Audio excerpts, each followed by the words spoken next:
Hi friends, welcome to my channel. இன்றைக்கி நம்ம வீடியோவில் பால்கோவா எப்படி செய்கிறது அப்படின்னு தான் பார்க்க போகிறோம். இப்போ வாங்க வீடியோக்குள்ள போகலாம். இப்போ அதுக்கு வந்துட்டு அடுப்பில் பேன் வச்சுக்கோங்க. பேன் வந்துட்டு நான் வந்து நாட்டு மாட்டு பால் தான் சேர்த்துருக்கேன். சேர்த்து நல்லா கொதிக்க விடலாம். வெயிட் பண்ணுங்கள், அது கொதித்து வரட்டும். பாருங்கள், நல்லா பொங்கி கொதித்து வந்துட்டுருக்குது. இப்போ இந்த ஸ்டேஜில் வந்து நம்ம மிக்ஸ் பண்ணி விடணும். அப்படி இல்லாட்டி பால் பொங்கி கீழே வந்துடும். அதனால் வந்துட்டு நான் வந்துட்டு 200 பால் தான் அப்படி எடுத்திருக்கேன். நீங்கள் வந்துட்டு எவ்வளோ பால் எடுத்தாலுமே அதுக்கேற்ற மாதிரி கொஞ்சம் பெரிய சைஸாகவே பேன் வைங்க. அப்படி இல்லாட்டி பொங்கி வரும், நம்மளுக்கு அது கரெக்டாக இருக்காது. நம்ம கொஞ்சம் பெரிய சைஸ் வச்சு பேன் வச்சுக்கிறோம் அப்படின்னா நம்மளுக்கு கொஞ்சம் ஈஸியாக இருக்கும் இந்த மாதிரி கிளறி விடுறதுக்கு.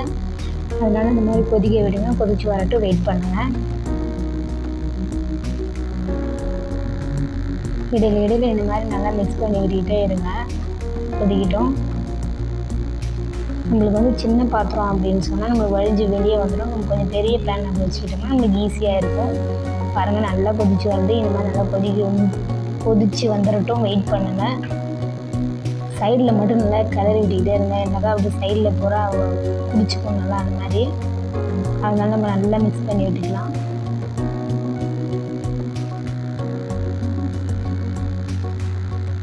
நல்லா கொதிச்சு வரட்டும், வெயிட் பண்ணுங்கள்.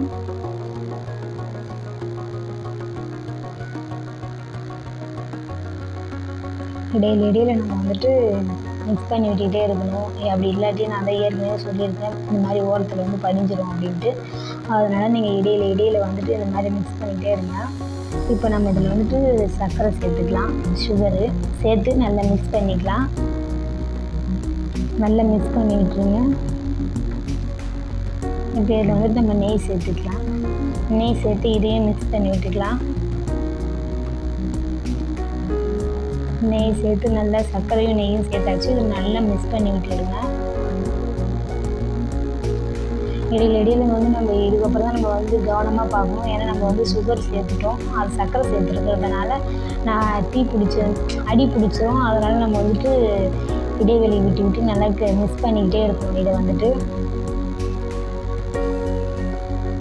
நல்லா மிக்ஸ் பண்ணி விடுங்க. பாருங்கள், நல்ல ஒரு பக்குவத்துக்கு நல்லா சுண்டி வந்துருச்சு பால். இப்போ நல்லா இந்த மாதிரி பாருங்கள், ஓரத்தில் இல்லாத அளவுக்கு நல்லா மிக்ஸ் பண்ணி விட்டுக்கலாம். இந்த மாதிரி கை எடுக்காமல் மிக்ஸ் பண்ணுங்க.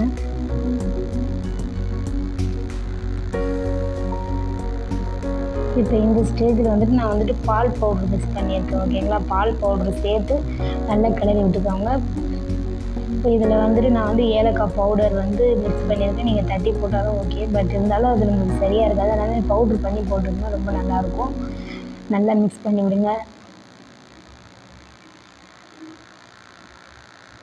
நான் ஏற்கனவே வந்துட்டு பாதாம் வந்துட்டு நான் வந்து நல்லா துண்டு பண்ணி அடியில் போட்டு வச்சுருக்கேன். இப்போ நம்ம எடுத்து அதில் ஊற்றி இப்போ பார்க்கலாம். பாருங்கள், எவ்வளோ ஒரு சாஃப்ட்னஸ்ஸாக வந்திருக்கு. பாருங்கள், எனக்கு வந்துட்டு 200 பாலில் வந்து எனக்கு இவ்வளோ தான் எனக்கு வந்து கிடச்சிது பால்கோவா.